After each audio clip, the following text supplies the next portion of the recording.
Vamos a ver algunas características del discipulado del Señor Jesucristo en las Escrituras. El Señor Jesús no fue el único maestro que tuvo discípulos. Muchos famosos filósofos que vivieron antes del Señor Jesús y en el tiempo del Señor Jesús en Grecia y en otros lugares, ellos también hacían discípulos. Y los fariseos también hacían discípulos. Así que había un sistema de discipulado griego, filosófico, había un sistema de discipulado judío, de la religión del judaísmo, y Jesús llega ahora con una nueva propuesta de discipulado. Vamos a ver qué distinguía el discipulado de Jesús de los otros modelos.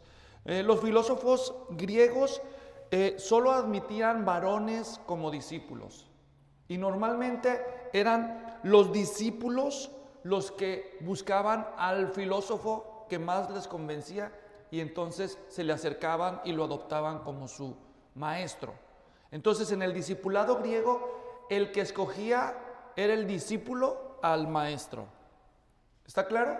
Y estaba reservado para los varones. ¿Y a quién escogían los discípulos griegos? Pues obviamente al que fuera más carismático, al que fuera más elocuente, al que fuera más convincente. Ese era el filósofo que atraía más discípulos, hasta que llegara el siguiente mejor.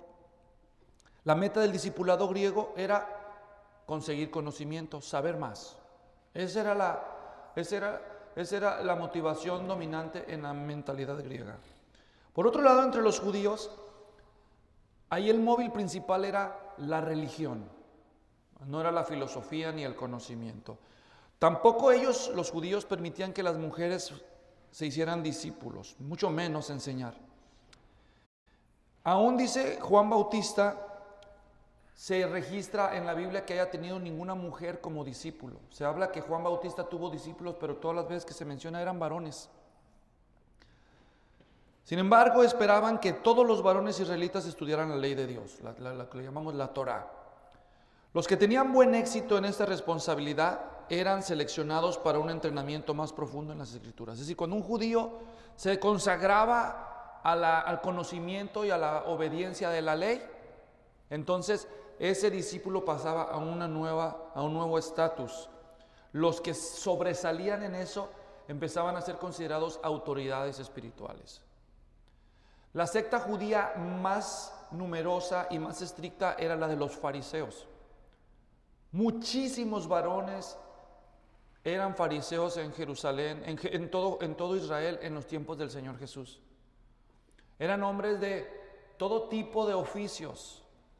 Entre los fariseos que sobresalían, algunos se dedicaban por entero al estudio de la ley y de las tradiciones.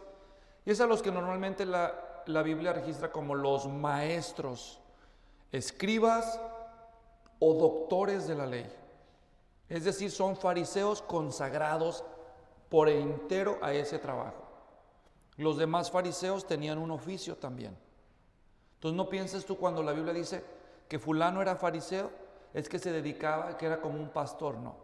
Era un hombre que tenía algún oficio, pero que era partidario de esa convicción legalista.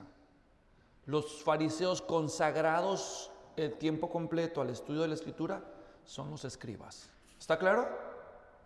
Bueno, entonces, pero hay otras sectas como los saduceos eran más liberales. Había otro grupo radical que se llamaba los esenios. Ellos se aislaban de la comunidad y se fueron a vivir a cuevas. Tenían reglas muy especiales. Los discípulos judíos, al igual que los griegos, eran responsables de buscar y de escoger a su maestro. Los rabinos hebreos no tenían ningún interés en producir sabiduría como los filósofos griegos. Ellos lo que querían era interpretar la ley. Así que se formaron escuelas de tradiciones. Las más famosas, una se llamaba la de Shammai, otra la de Hillel, y había varios rabinos famosos que escribieron su interpretación de las escrituras del Antiguo Testamento. Los talmudes, eso eran. Entre los israelitas, la meta del discípulo no era la adquisición del conocimiento. El conocimiento era un medio para que el judío obedeciera la verdad revelada. Al final, el error más común entre los judíos era confundir la palabra de Dios con las tradiciones de los hombres. Y ya no sabían diferenciar. Entonces, ese era más o menos el modelo de discipulado que existía en los tiempos de Jesús, y después aparece en escena el Señor Jesús. Y Él empieza haciendo discípulos de una manera totalmente novedosa. Para empezar, entre Jesús se admitieron como discípulos a las mujeres. Esto ya rompió esquemas, ¿entienden? No solo les permitía a las mujeres escuchar sus enseñanzas, sino que Él celebró que ellas fueran sus discípulos también. Segundo, a diferencia de los otros modelos donde los discípulos escogen al maestro, Jesús rompió esquemas también. Él es el que escogió a sus discípulos. Él los escogió, en lugar de esperar a que lo escogieran a Él.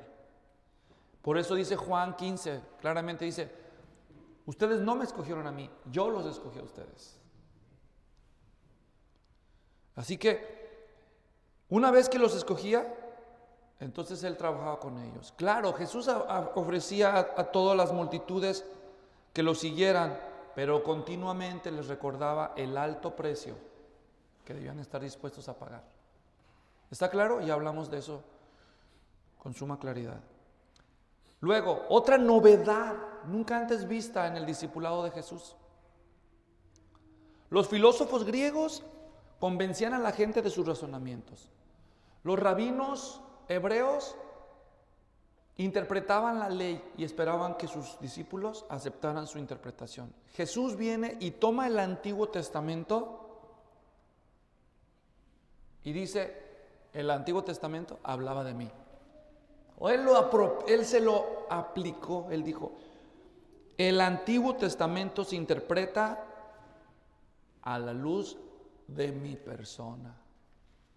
Y ya dimos algunos ejemplos ayer. Ustedes estudian las Escrituras porque esperando en ellas encontrar la vida eterna. Ellas son las que dan testimonio de mí. Así decía Jesús. El Señor Jesucristo puso sus enseñanzas al mismo nivel que el Antiguo Testamento. Ningún rabino jamás hizo eso. Jesús dijo: oyeron que fue escrito, pero yo os digo. No solo está poniendo su enseñanza al mismo nivel, sino que pareciera incluso ponerla más arriba, ¿verdad? Entonces, Jesucristo, al hacer discípulos, exigió de ellos un compromiso, no a la ley, a su persona. ¿Me entienden? A su persona y a su enseñanza. El Señor Jesús validó el conocimiento y la obediencia del Antiguo Testamento, pero sobre todo exigió una devoción incondicional hacia su persona y a su enseñanza. Lo acabamos de ver hace un rato. Si permanecen en mis palabras, serán verdaderamente mis discípulos. Aquí mi palabra es ley. Y no era José Alfredo Jiménez, ¿verdad? Jesús decía: aquí es la devoción, no a la letra, aquí y a mis enseñanzas. A mí, a la forma en que yo estoy, dejando claro que se debe de interpretar toda la Tanaj. La Tanaj es lo que nosotros llamamos el Antiguo Testamento, que revive la Torah, de Torah, los Neviín, los profetas y los escritos, los Ketubim. Así era la forma en que los judíos dividían los libros en el Antiguo Testamento. La Torah, los Neviim y los Ketubim. De ahí sacaban el acrónimo Tanaj, que es lo que tú y yo llamamos Antiguo Testamento. Exactamente los mismos 39 libros de la Biblia protestante eran idénticamente los mismos libros, pero muchos de ellos juntos en uno solo. Para ellos eran 24 libros, para nosotros 39, pero era el mismo contenido. Y Jesús dijo: la palabra de Dios habla de mí. Así que para acá la atención, para acá. ¿Ok? Muy bien. Finalmente Jesús mandó a sus discípulos que hicieran más discípulos de Él, no de ellos. A veces escuchamos que la gente dice, pues este es mi discípulo, mi discípula. Y luego esa discípula va y consigue su propia discípula. A ver, yo tengo mis 12 aquí. A ver, agarra tus 12.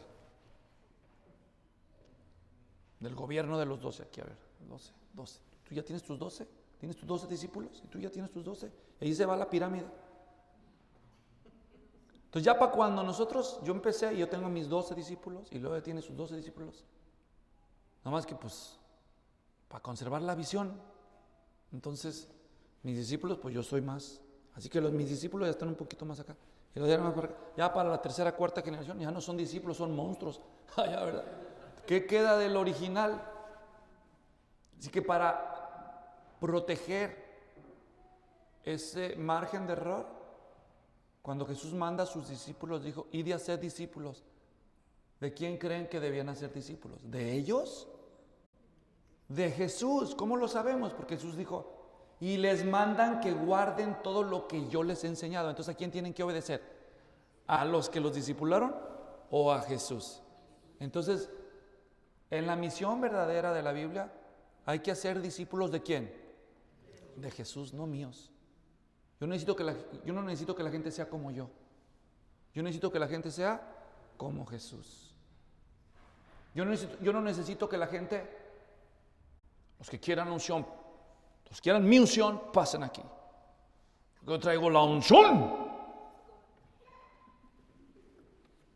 No con la unción, mi amor. Así que los que quieran mi unción, pasen aquí. Si quieren dejar la ofrenda aquí de una vez. No, yo no necesito la unción tuya. Yo necesito a Cristo. Yo no necesito que vengan detrás de mí. Yo necesito que vayan en pos de Él. Si eres un discípulo fiel. ¿Me entiendes? Entonces, el discipulado de Jesús rompió esquemas.